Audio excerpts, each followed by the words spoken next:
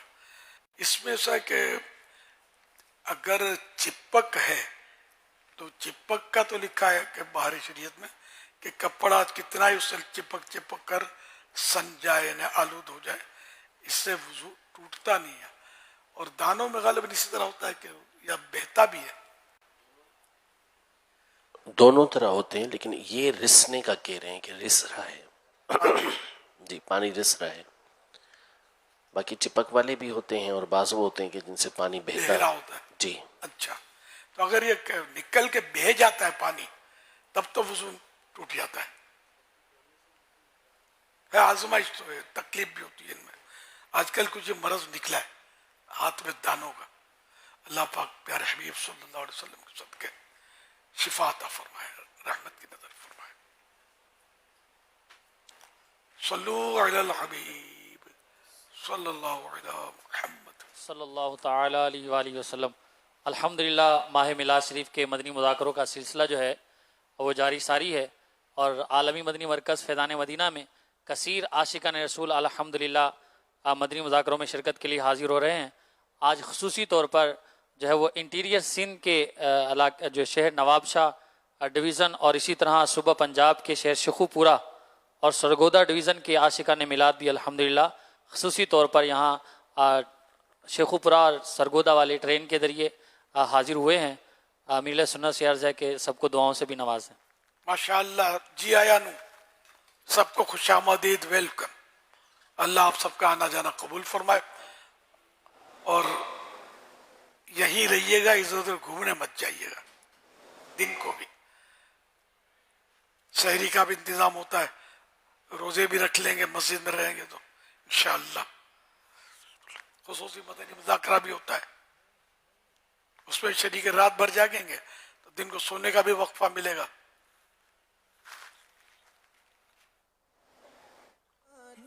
صدا عاشقان رسول نبی